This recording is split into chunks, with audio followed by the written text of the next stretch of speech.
Two good work days, two really good work days. One thing I'll say about this team is all year they have been really focused, dialed in, and they have worked extremely hard this entire season, especially on the Tuesdays, Wednesdays, our work days. We were in full pads yesterday and got after it really pretty good. We've got a lot of improving things that we've got to work on, a lot of things to improve on, and I felt like the last 2 days have really been productive. We've gotten some great inside work, some individual work, some pass scale work, some teamwork, some good on good against each other, and I think just trying to continue to work on the things that we can eliminate that keep hurting us. We talk about every week shooting ourselves in the foot and making the mistakes that are getting us beat.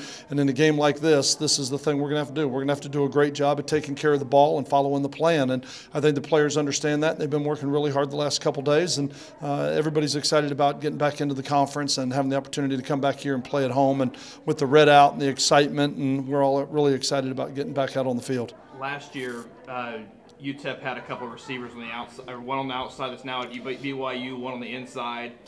That really hurt y'all deep. But both of those guys are gone. Does that bode well for you guys? Well, I mean, when you look at them, when you look at what they did, and you look at the quarterback that threw them to them was still sitting there, and he threw a couple of strikes down the middle of the field. Did a really nice job. But I mean, they have some different weapons this year, and what they're highlighting is completely different. In that they are a run team first, and they're running the ball, but they also can throw it. You got to be careful that you don't sell the farm to try and stop the run, because they can still take advantage of you with some of the things they do in the passing game. Kenneth looked like Kenneth out there. Yeah.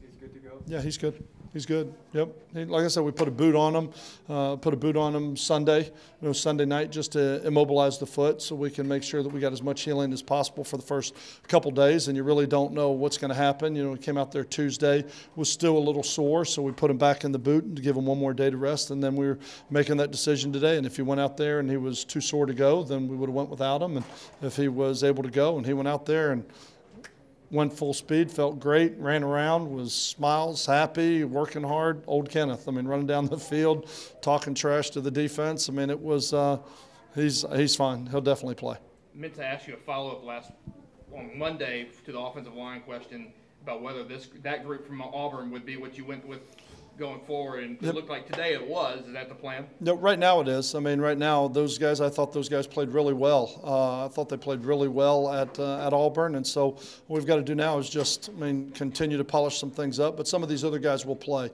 Where at Auburn, we only played that one group. So just to clarify, then Wixon and Brunson will start at center and right guard respectively. Correct. Wixon will start at center, and Brunson will start at right guard, yes. And I would imagine, I feel pretty confident Greenwalt will play, Jens Danielson will play. I feel pretty confident that Mahaffey will play. Those guys are all working and doing some good things. I know, go to the play calling thing, since we're almost halfway through the season. Yep. How's it been between you and Coach Peterson? He's up in the booth. How's the rapport between y'all two been? It's worked great. I mean, we've said this from the beginning. This wasn't, this was done so we could make the strides we needed to make at quarterback. And when you start getting into game planning and play calling and worksheets and those things, I wanted him spending his time with the quarterbacks on reads, checks, where their eyes needed to be, what they were looking for on this, and doing those things. And I think he's done a great job. But on game day, I mean, like I said, you've got a guy that has called plays, that understands the game, that can sit upstairs and see everything. And talking about, Coach, this is there, that's there, we go back to this. And I mean, this is, the plays come out of my mouth, but this is definitely, I get a lot of help, especially from Coach Peterson upstairs. And your eyes in the sky are Coach Peterson, Coach DeLuke, who's been a head coach before at the high school level, and then even Price Ferguson, who's a talented young up-and-comer in this business. And your eyes upstairs are everything, because when you're down on the field, it's physical, it's emotional, it's fast. I don't want to say chaotic, but it's a little bit hurry with everything down.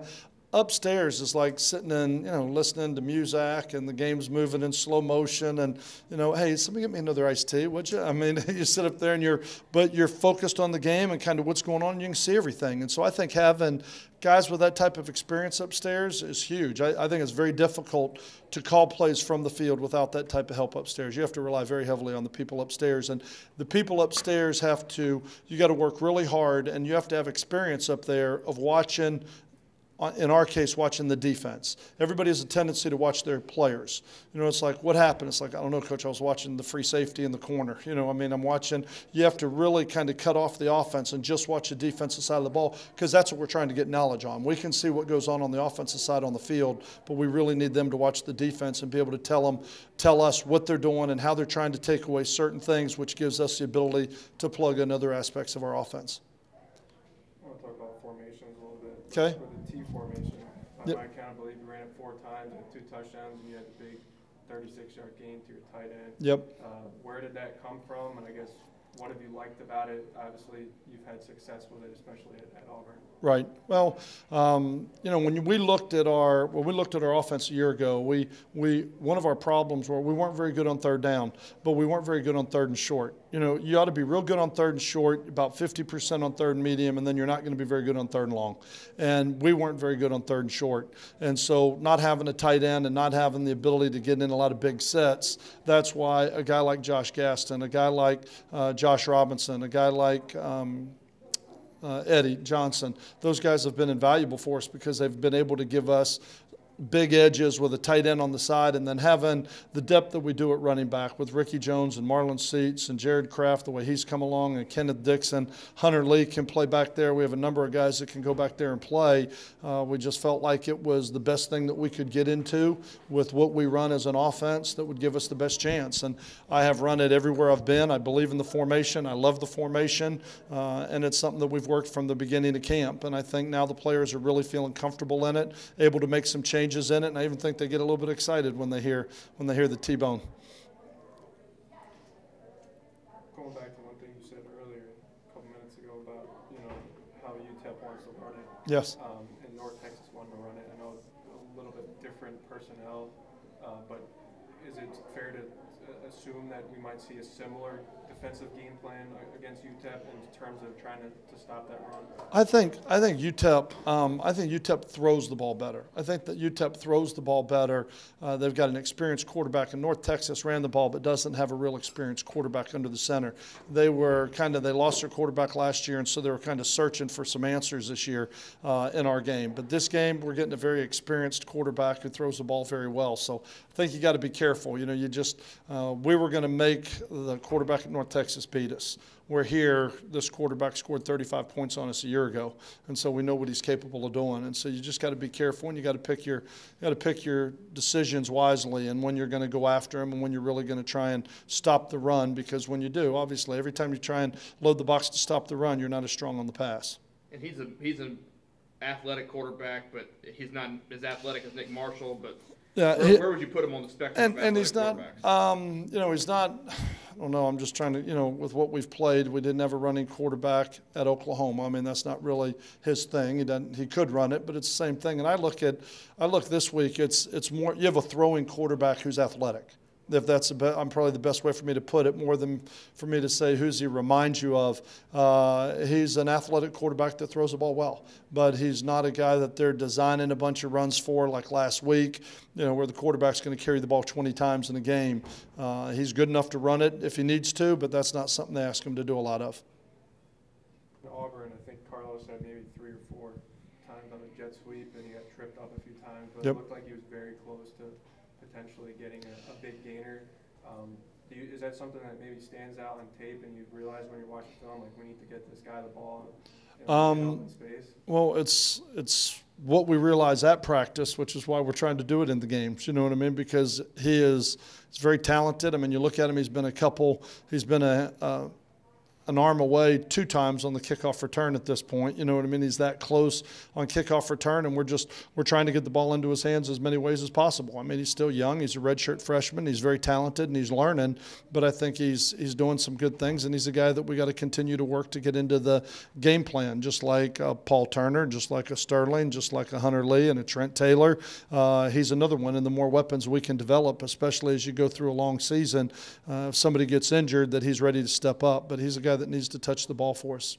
As far as your freshmen go, with Carlos being one of them, he and Jared Kraft on the offensive side of the ball, did you expect them to be this mature this early?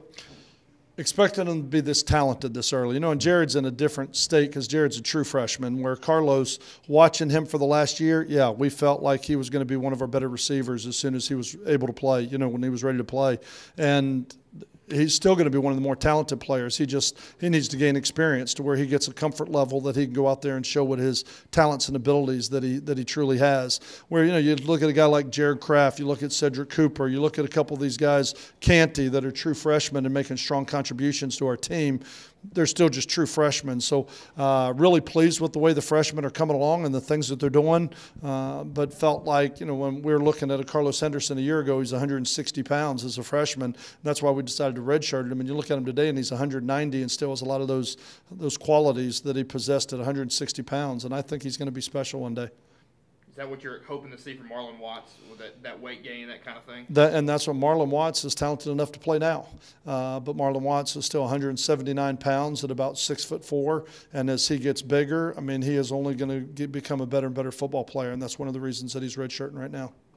When I went back and charted the offensive plays earlier this week, middle of the field was something that stood out to me. Offensive passing game-wise, you're 9 of 11. Why do you think y'all were able to be so successful? I know we've talked about it week in and week out, but I don't know if there was that much success that we've seen up until this point against Auburn. Well, when the ball's in the middle of the field, you don't have the long field. When you look at Auburn, obviously the boundary is easier to stop than the field because there's less space over there. And when you get in the middle, there is no boundary and field, and you got a lot of space to defend. I think Cody's seeing the field really well, and we're not trying to just get the ball to one guy. When you look at throwing the ball, it's pretty balanced between Sterling and Paul and Trent and Hunter Lee and all those guys inside. And I think having a couple guys that you can get the ball to really helps you spread the field from one side to the other, because then you're just reading defenses and not just trying to pick a receiver to throw it to. How key has it been to open up the middle of the field for your passing game to your running backs? It's been huge. I mean, last week I don't know that it helped a lot because you have those Monsters. 4 creatures standing in front of you. But anytime you can throw the ball, it's going to open your passing game. Anytime you can throw the ball, it's going to open your running game, and vice versa. And so we're trying to maintain balance here. We're trying to do a lot of different things out of formations and maintain balance with what we're doing in a run-pass ratio and having the ability to try and hopefully create some big plays. And I think that, you know, it's the formula has been somewhat successful this year as long as we can eliminate the turnovers and some of those things. And I think it'll continue to be productive for us as we go forward.